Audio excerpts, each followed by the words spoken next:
The flashing red and blue lights bounced off the windows of our house like a nightmare come alive, and for a second, I couldn't believe what I was seeing. Two police cruisers rolled slowly down the street and stopped directly in front of our driveway. My heart sank when I realized exactly who they were here for, my sister, Emily. She was sitting quietly on the porch in her wheelchair, sipping her tea and enjoying the morning air, when suddenly she was being treated like some sort of criminal. The officer stepped out of his car, slammed the door, and barked out, "Ma'am, we've had a complaint, and you need to answer a few questions." Emily froze. Her hands trembled as she held onto the arms of her wheelchair. She looked like a deer caught in headlights, completely blindsided. I dropped the gardening tools I was holding and rushed over, standing between her and the officers before anything could escalate. "What's going on here? Why are you yelling at my sister?" I demanded, keeping my voice steady even though anger was boiling inside me. The officer, clearly uncomfortable, glanced at his partner and then back at me. "We received a call from the HOA president that someone was obstructing the neighborhood pathway and creating a safety hazard." I blinked, stunned. Obstructing the path? She's sitting on her own porch. She hasn't even moved from this spot in hours. How exactly is she obstructing anything? The officers didn't have a real answer, just awkward shrugs and clipped responses. They were only there because someone had called it in, and that someone was none other than Karen, the HOA president who had been making our lives miserable ever since we moved in. Karen had a problem with everything. The grass was too long, the mailbox was the wrong shade of black, the curtains didn't match the neighborhood's aesthetic. But her biggest obsession, the thing she couldn't stand, was the ramp we had built for Emily's wheelchair. To us, that ramp wasn't just wood and nails, it was independence, freedom, dignity. But to Karen, it was an eyesore that brought down property values. She had complained about it endlessly, filing violation notices, leaving nasty letters, and even trying to rally other neighbors against us. But none of her tricks worked because the ramp was completely legal and protected under accessibility laws. And now, apparently, she thought the solution was to call the police and harass Emily directly. My blood ran hot as I realized just how far Karen was willing to go. Emily looked up at me with wide, frightened eyes. "Why are they talking to me like this? Did I do something wrong?" she whispered, her voice trembling. My chest tightened. Seeing her so scared made me furious. "You've done nothing wrong," I told her firmly, my eyes never leaving the officers. "This is harassment, plain and simple." I turned back to the cops and added, "She has every right to sit here. If this is about the HOA, then take it up with them. But you don't get to intimidate my sister." The officers shifted uncomfortably, clearly realizing how absurd this whole situation was, but they still tried to follow procedure. One of them asked, "Is this ramp approved by the HOA?" That question hit me like a slap in the face.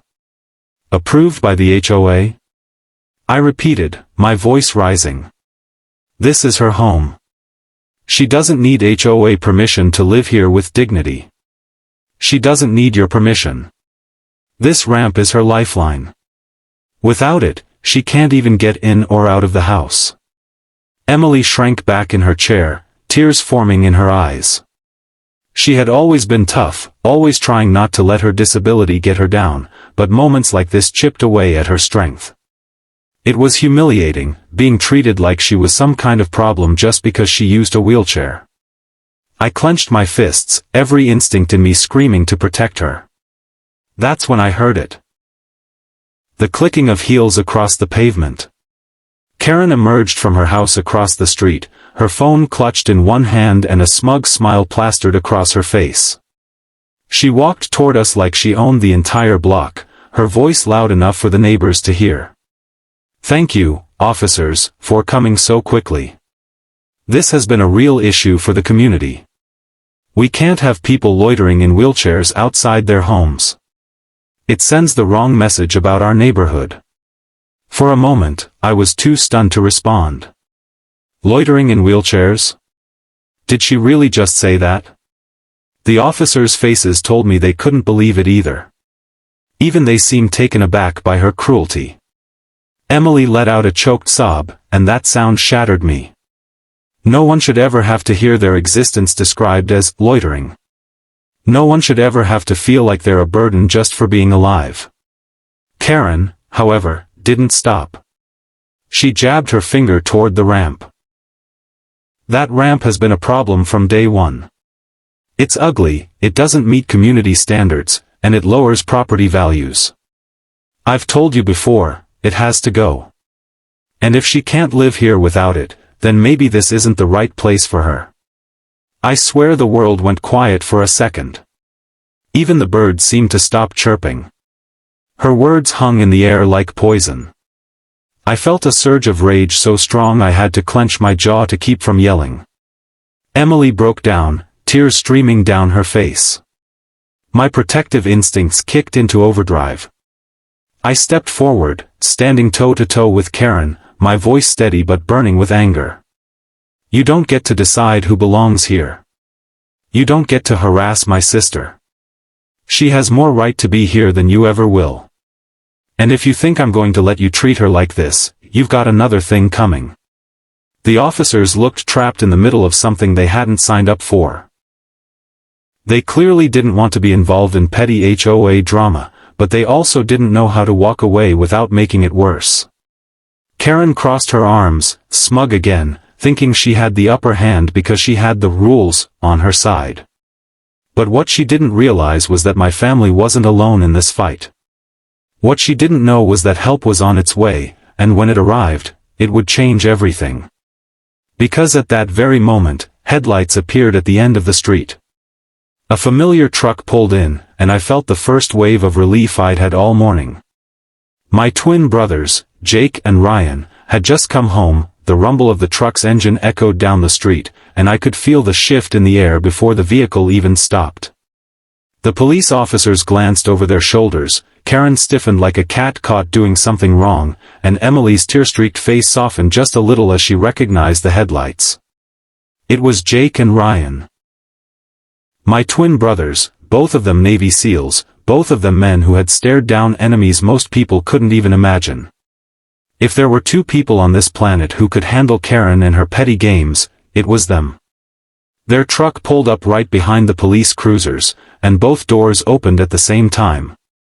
Out stepped two tall, broad-shouldered men who carried themselves with quiet confidence, the kind of presence that made people stop and pay attention without a single word being spoken. They weren't just brothers, they were warriors, and they were fiercely protective of Emily.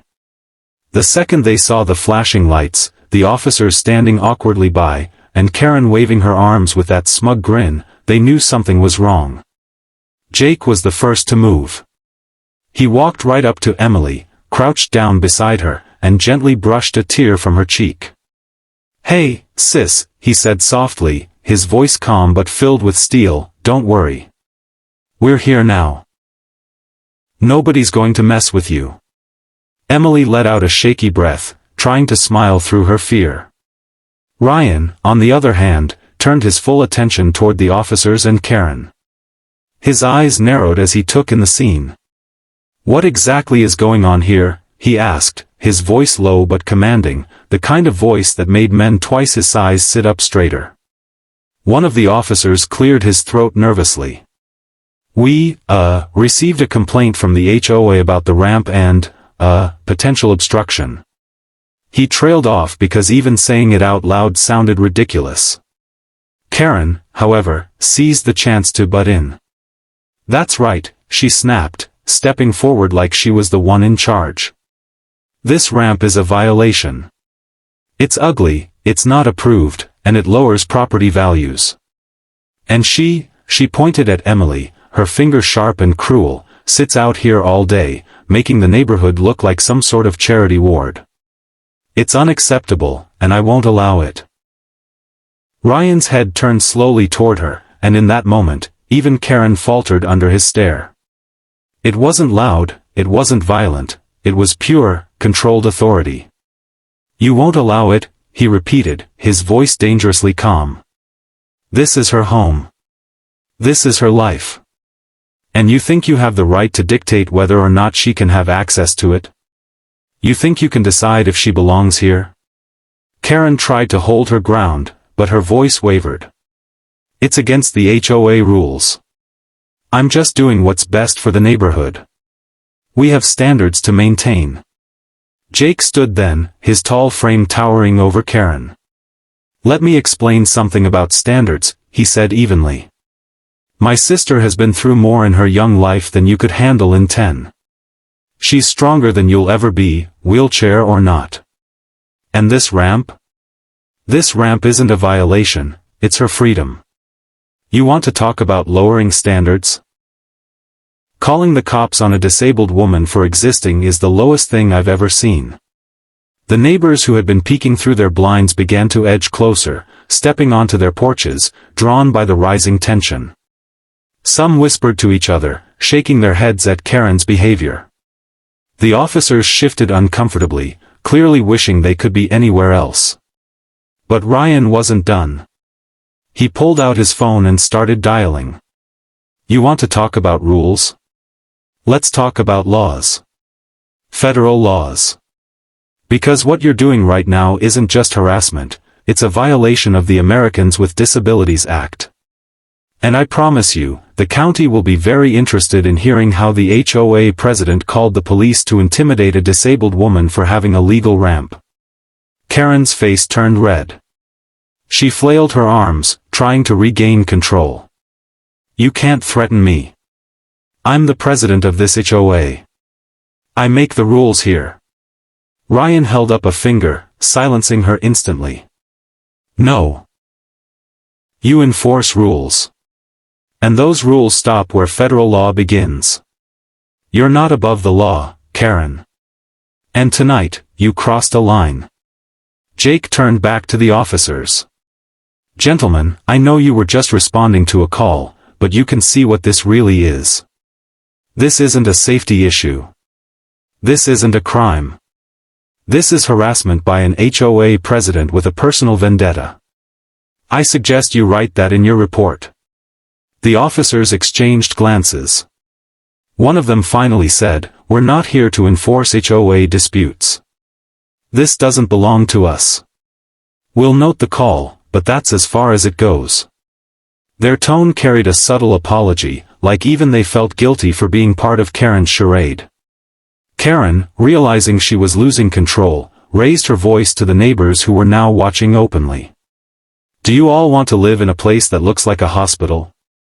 Do you want to watch your property values sink because one family thinks they're special? Her words fell flat. Not a single person nodded or clapped. Instead, a murmur of disapproval rippled through the crowd. People were tired of her bullying. They had seen her target others before, but this time, she went too far. Attacking a young woman in a wheelchair was something nobody could stomach. Emily, still shaken but feeling braver with her brothers beside her, spoke up for the first time. Her voice trembled, but her words cut straight through Karen's noise. I'm not a burden. I'm not lowering anyone's standards. I'm just living my life. And you don't get to take that away from me. The silence that followed was deafening. Karen opened her mouth to respond, but no words came out. She was being defeated not by shouting, not by threats, but by the simple truth spoken by the very person she tried to silence. Jake placed a hand on Emily's shoulder. That's right, sis. You don't owe her anything. Ryan took a step closer to Karen. Here's what's going to happen. You're going to stop harassing my sister. You're going to stop abusing your position. And you're going to remember that this family doesn't scare easily. We've dealt with worse than you, and I promise, if you push this any further, you'll regret it in ways you can't even imagine. His words weren't shouted, but the sheer conviction in his tone made Karen pale. She backed up a step, her confidence visibly cracking. The officers gave my brothers a respectful nod, then turned to leave, clearly washing their hands of the whole thing. Neighbors whispered louder now, some even clapping softly in quiet support of Emily. Karen stood alone, her authority crumbling, her power slipping through her fingers. She muttered something under her breath and stormed back toward her house, slamming the door so hard it echoed down the street. Emily let out a shaky laugh through her tears, the first real smile I'd seen on her face all day. "You guys always know when to show up," she whispered. Jake kissed the top of her head. "That's what brothers are for." And Ryan, standing tall with his arms crossed, kept his eyes on Karen's house like a guard on duty, silently promising that no one, HOA president or otherwise, would ever make Emily feel unwanted again. Jake and Ryan stepped out of the truck, and immediately the energy on the street shifted. They didn't need to say a word, just the sight of them walking side by side, shoulders squared, eyes locked ahead, was enough to command the attention of everyone around. My twin brothers weren't just strong, they carried an aura that came from years of discipline, combat training, and experience in the Navy SEALs. Neighbors who had been peeking through curtains suddenly came outside, sensing that something important was about to unfold. Emily wiped her tears, her trembling slowing as she saw her brothers approaching. She whispered under her breath, almost like a prayer, "They're here." Jake crouched beside her wheelchair first, speaking softly so only she could hear. "Hey, Em, you don't need to be scared anymore. You know we've got you, right?" Emily nodded, her voice breaking as she whispered back, "She said I don't belong here." Jake's jaw tightened, his eyes flicking over to Karen like steel blades. He didn't raise his voice yet, but the look on his face said enough. Ryan, on the other hand, went straight into action. He stepped directly toward the two officers, his calm yet commanding presence making them stand straighter without even realizing it. "Officers," he said firmly, "what exactly is the reason for harassing my sister? Explain it to me right now." The older officer cleared his throat, suddenly looking a lot less sure of himself. "We, got a call from the HOA president here that there was an obstruction and possibly an unapproved ramp." Ryan tilted his head, his expression unreadable but dangerous. "You're telling me you responded to a complaint about a ramp for a disabled woman in her own home? Do you realize that you're walking a thin line between doing your duty and being pawns in harassment?" The officers exchanged looks, clearly realizing that they were in way over their heads. Karen, however, wasn't ready to back down. She raised her voice, pointing toward Emily. "This isn't harassment. This is about the rules. The ramp is ugly, the sight of her sitting out here all day brings the neighborhood down, and it's not fair that the rest of us have to look at it. We pay good money to live in a community with standards, and this isn't it." Her words echoed down the street, dripping with venom. The crowd of neighbors that had gathered let out small gasps, and even the officers shifted uncomfortably. Jake finally stood up, his voice calm but laced with anger. "Karen, you've made yourself very clear. You don't care about rules. You care about control. You think your title as HOA president gives you the right to trample on people's dignity. But let me tell you something, you picked the wrong family." Karen's smug smile wavered, but she tried to keep up her act. "I have the HOA bylaws on my side. I can fine you, I can take this to court, and I can make sure you regret ever trying to challenge me." That was when Ryan took out his phone. "Perfect. Let's take this to court. In fact, let's call someone right now who knows a bit more about the law than you do." He dialed a number quickly, and within moments he had the county's accessibility compliance officer on speaker. "Hi, this is Ryan. I'm standing here with my disabled sister, and an HOA president has called the police on her for having a wheelchair ramp. I want confirmation, does federal law protect her right to that ramp?" The voice on the other end was clear and firm. "Yes. Under the Americans with Disabilities Act, any person with a disability has the right to reasonable accommodations, including a wheelchair ramp. No HOA or neighborhood association can override that law. If she's being harassed, we need documentation because this could be grounds for a lawsuit." The entire crowd heard it. The officers heard it. And most importantly, Karen heard it. Her face drained of color as the truth slammed into her like a tidal wave. For the first time all evening, she looked uncertain. Jake stepped closer, lowering his voice but making sure every word was crystal clear. "Did you hear that, Karen? You're not just a bully, you're breaking the law. You think your little fines and complaints mean something? They don't. You're about to find out what real consequences look like." The neighbors started murmuring, nodding in agreement. A woman from down the block spoke up. "She's been harassing everyone for years. Finally, someone is standing up to her." Another man added, "I've been fined 3 times for nonsense like leaving my trash cans out 5 minutes late. She's out of control." Karen's eyes darted nervously around as she realized the tide was turning against her. The officers took a step back and said, "This isn't a criminal matter. We're not going to be part of this any longer." They gave Jake and Ryan a respectful nod before walking back toward their cruisers. That small gesture said everything. They respected the SEALs more than they respected Karen's petty authority. But Karen wasn't finished. She shouted after the officers, "You can't just walk away. They're violating HOA rules. This neighborhood has standards." Jake turned back to her, his voice suddenly booming with the authority of a drill sergeant. "Enough. You've embarrassed yourself enough for one night. You called the police on a disabled woman. You mocked her for being in a wheelchair. And now the entire neighborhood knows who you really are. You're done, Karen." Ryan didn't yell, but his words were even more cutting. "We've recorded everything. The officers heard you. The neighbors heard you. Tomorrow morning, this recording goes to the county office, and trust me, they'll come down harder on you than you've ever come down on anyone else. You're finished." Karen opened her mouth to argue, but no sound came out. She had been exposed, and there was nothing left to hide behind. The smugness melted away, replaced by pure panic.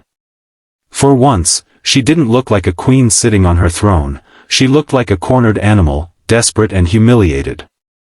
Emily, still shaken but now visibly calmer, reached out her hand toward Jake.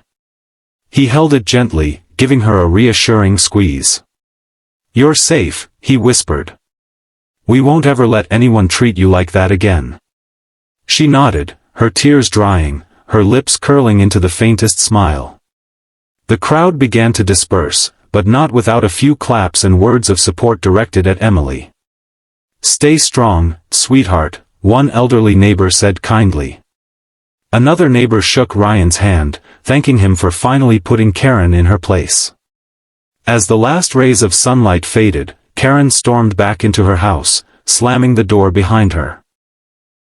The sound echoed through the street like the final note of a battle she had just lost. The silence that followed wasn't just peace, it was victory. A small but powerful victory for Emily, for our family, and for every neighbor who had been living under Karen's oppressive rule. And though none of us said it out loud just yet, we all knew this was just the beginning. Karen wasn't going to give up without a fight, but this time, she wasn't the only one with weapons. She was up against a family that had faced far tougher enemies and won every single time. Karen slammed her front door so hard that it rattled her windows, but even from across the street we could still hear her yelling inside her house. She wasn't used to losing, and she definitely wasn't used to being humiliated in front of the same neighbors she loved to control. For a moment, the street was quiet again, just the sound of crickets and the soft wheeze of Emily's chair as she shifted nervously. I crouched next to her and whispered, "It's over, Em. She can't touch you anymore." But Jake shook his head. "Not yet. With people like her, it's never over until you take away the power she thinks she has." And he was right. Karen was a fighter, but not the honorable kind. She was the type who fought dirty, who didn't know when to quit, and who believed that HOA bylaws were stronger than federal law. And if there's one thing my brothers knew how to handle, it was an enemy who refused to surrender. Not 5 minutes later, Karen stormed back out, this time carrying a stack of papers. She waved them in the air like a weapon, her voice shrill and cracking. You think you've won, but you haven't. These are official violation notices from the HOA. That ramp is illegal. That loitering is illegal. You'll be fined every single day until you pay up, and when you don't, we'll take you to court. You'll lose your house. You'll regret ever thinking you could defy me. Her words were dripping with venom, but her hands shook. The neighbors who had stayed outside started booing. Some shouted at her to go back inside. But Karen wasn't listening, she had already gone too far down the road of rage to turn back. Ryan didn't flinch. He walked right up to her, towering over her like a wall of calm power. Karen, let me explain something to you. We've dealt with warlords, with insurgents, with people who thought rules didn't apply to them. And you know what always happened? They lost. Every single time. And you're no different. You think this stack of papers means something? It doesn't. You think you can scare us with fines? You can't. Because the second you filed those violations, you crossed into federal territory. You've officially broken the law, and you'll pay the price. Jake stepped forward next, holding up his phone. We've got it all recorded.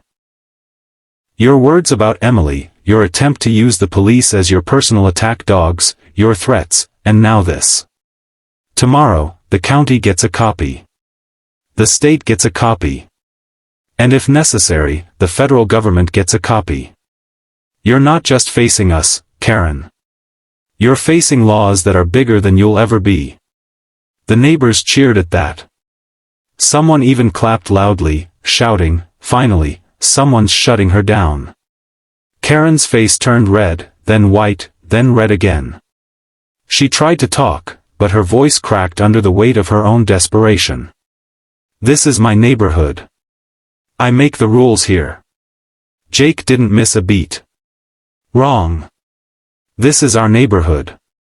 And the only rules that matter are the ones that protect people like Emily, not destroy them.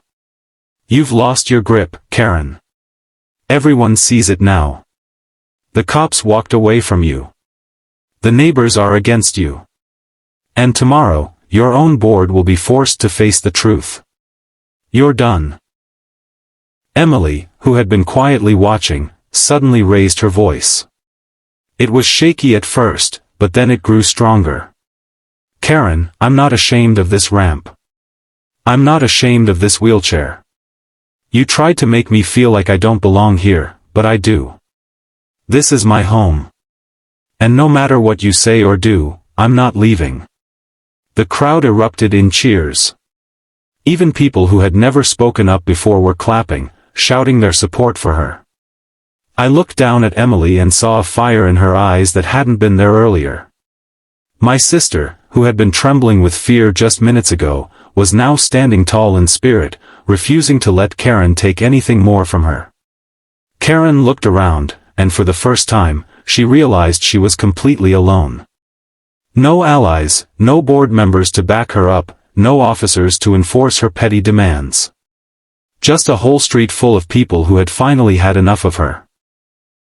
She stumbled backward, the papers falling from her hands, fluttering onto the pavement like defeated flags. Then she turned and ran back inside, slamming her door once again. But this time, the slam didn't sound like power, it sounded like defeat. Over the next few days, everything unraveled for her. Ryan filed an official harassment report with the county. Jake contacted a lawyer specializing in disability rights. And the neighbors, emboldened by what they had witnessed, called for an emergency HOA meeting. For years, they had all been too scared to stand up to Karen, but now they saw she wasn't unstoppable. One by one, they spoke up about the ridiculous fines, the intimidation, and the bullying. The board had no choice but to vote her out. And just like that, the woman who thought she owned the neighborhood was stripped of her title.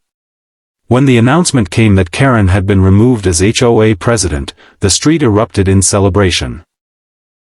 Neighbors brought over food and drinks, congratulating us, hugging Emily, and thanking my brothers for standing up. Emily smiled brighter than I'd seen in months. "It's like I can finally breathe again," she said softly. Jake ruffled her hair and replied, "That's because the storm's over, sis. She can't hurt you anymore." But the best moment came a week later. Emily wheeled herself down the ramp, her head held high, her smile unshakable. The neighbors clapped as she rolled down, almost like she was walking a red carpet. For once, she didn't feel like the girl in the wheelchair everyone pitied, she felt like a champion who had survived a battle and won. She looked up at us and said, "I thought I was going to lose everything that night. But instead, I gained something. I gained the proof that I belong here, that I'm strong, and that I'm never alone as long as I have you guys." Ryan bent down and kissed the top of her head. "That's right. You'll never be alone. Because family doesn't back down. Not ever." And as we stood there, watching her glow with pride, I realized something. Karen hadn't just lost control of the neighborhood, she had lost the war she started. She wanted to make Emily invisible, but instead she made her shine brighter than ever. And no HOA fine, no petty rule, no cruel words could ever take that away. In the end, Karen's reign was over, and Emily's freedom was stronger than ever. And though my brothers had fought battles across the world, they both agreed, this victory, right here on our quiet street, was one of the sweetest wins of their lives.